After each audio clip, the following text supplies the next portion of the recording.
For centuries, mankind has been the dominant species. We've domesticated animals, locked them up, killed them for sport. But what if, all across the globe, the animals decided no more? What if they finally decided to fight back? This is already a bad start, because I feel like the show is treating me like an idiot. I'd like to find out what happens through the course of the show, not just be told the whole plot at the beginning. So either the show is made by idiots, or it's made by people who think that idiots are going to watch it, or both. Not a good start. You couldn't even get like a stock shot of the real Los Angeles. You just used a shitty 3D model of it. It's crazy that the CGI image of Los Angeles, basically a throwaway establishing shot, is more noticeably shitty looking than the lions or any other animal that is CGI animated in this show. Why didn't you just use fucking stock footage? Now I'd like to direct your attention to this. It's a blog. This is her latest entry. Perhaps you'd like to read the highlighted part out loud. Lawrence Fremmer, chairman of the LA Park Services, is the latest to fall prey to the evil agrochemical company's pedophagy. Pedophagy. I've been editing your copy for 2 years now, and you've used the word pedophagy on several occasions. I know, because I had to look it up. I don't even know what that means. I'm gonna look that up. Hold on. Pedophagy. Pedophagy? I can't find it. I can't... What was the fucking word? Pedophagy. Pedophagy. I got the word wrong. Pedophagy.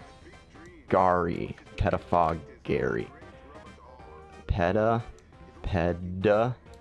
PD.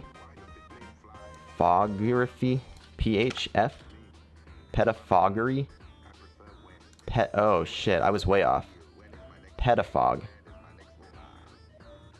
To bicker or quibble over trifles or unimportant matters.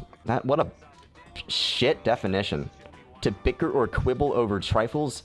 If you're looking up the word pedophagy and they tell me it means to quibble over trifles, those don't sound like real words either. Okay, so the gist of this scene is that this blogger is getting fired from her journalism job because she's running this blog that is critical of this corporation, Raiden. They're your basic evil, world-dominating mega conglomerate corporation. So she writes this blog, and so her boss finds out about it, and she gets fired. But the thing is, if you go back to the scene before that, you can clearly see this sticker, a protest sticker. It says "March Against Raiden." It's right in the front of the shot. And it's definitely somewhere where anyone walking past her cubicle would see it. So then, in the scene in the office, everyone's acting really tense, like it's some big secret that this blogger hates. Raiden. This blogger hates Raiden. But she has had the sticker up. Who knows how long that's been up there.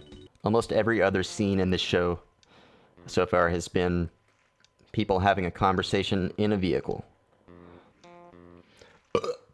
It's like the director thought, hey, if they're going somewhere, it won't be boring to just have two people talk to each other. But it is boring. And I don't care about what's happening.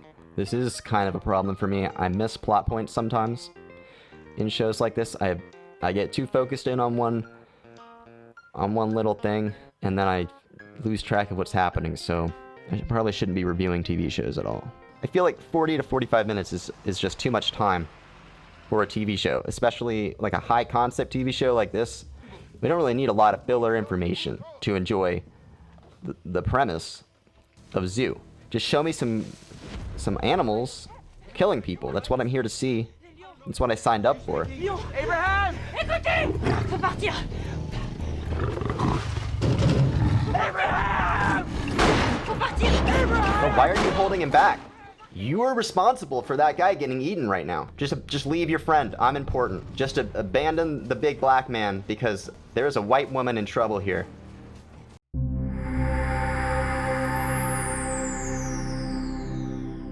We've got two concurrent plot lines. One of them is set in Botswana, Africa. The other one is set in California in the United States. So far, every scene that we've seen in Botswana has taken place in a village of huts or a wilderness of some kind. There's been basically no sign of any sort of advanced civilization. The US plotline is, of course, set in Los Angeles, which is a city, a big city. We're not in rural America. We're not on a farm in Iowa or something, which would be the equivalent of what they're showing us of Africa. So the main character in the American plotline is a white American woman. The main character in the Africa plotline is a white American man. So you can see how they're going for a diversity with the protagonists. Let's do a race count here. We had two plot lines. We started out in the California plotline with 0 black characters, and we also got this Botswana plotline. And so we started out that one. We had 2 black characters. We got this guy, whose role is to watch a white dude talk. So he might as well just not be in this. He serves no function other than to be the vessel through which another white man can speak to us. And then we have The man who went into the bus. The man who went into the bus.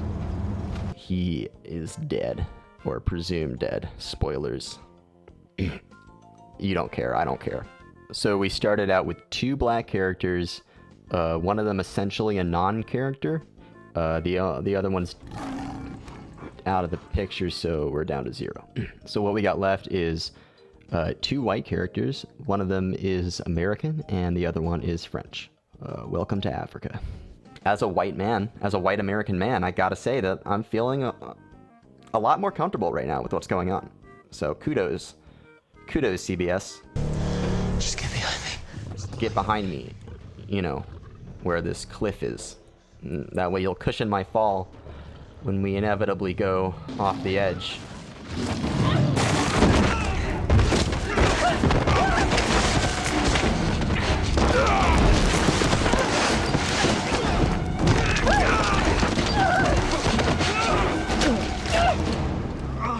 Well, that was a pretty rough fall. Are you injured? You okay? Hey, you okay? Clearly, she is pretty much perfectly okay. Like, look at her legs here. She's not even staggering. Now she's not even... She doesn't even need support now. Well, she's staggering a little bit. So I guess it's an either-or sort of thing. I can only act one thing at once. You want me to limp or you want me to lean on this guy? So I'm a one action at a time performer here. Okay. Cats. Wait, so is it all animals or is it just cats? Because so far we've just only seen cats. What emotion is that supposed to communicate here? This actress is trying to play like sassy, but she's just really coming off as strained. Very strained and forced. But it's hard to get mad at the actors when the writing is so bad. This show employs a dirty trick, what I consider a dirty little punk trick, to try to engender sympathy for the characters, not by making them sympathetic people, but by having them tell each other stories about bad stuff that happened to them. And usually it's about their relationships, failed relationships. Our French lady, she's got her failed marriage. Frenchmen typically wait until after the wedding to begin their sleeping around. And then over here we got dude. He has a failed relationship with his father. He's got some daddy issues. My father was a scientist, but his theories, they never quite added up. It actually drove him crazy. I'm sorry. So now we know that bad things have happened and that they're sad about stuff because they've told us directly that they are sympathetic characters. These characters don't really have personalities; they just have stories. Is what I guess what I'm getting at. Why don't we take a vacation? You and me, we'll go up to Ojai for the weekend. I don't need a vacation. I need a reset. Talking about another fucking failed relationship. You can't go 5 goddamn minutes in this show without a relationship catastrophically fireballing. Or at least someone talking about how that happened to them.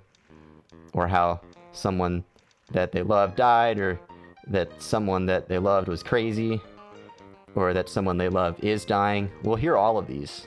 There's some twists coming up. Ladies and gentlemen, there are some twists coming our way in the future episodes of this, so please, stay tuned. I'm doing this for the people. You don't want to watch a whole episode of this show. You don't want to do it. I've watched 13. And I'm telling you right now, from my heart, you don't want to do that. But I know your morbid curiosity is a little bit aroused, so just stick with me. I'm going to take you through it. I'm going to guide you along. Let me be your guide. Yep. He is alive. I take it back. This show is totally not racist at all. They didn't kill the one black character. They just had him dragged off and mutilated by lions. Hey, what's up? How about you click that subscribe button, huh? Yeah, do it. Look, you sat through the whole video. It can't be that much more effort to click one button.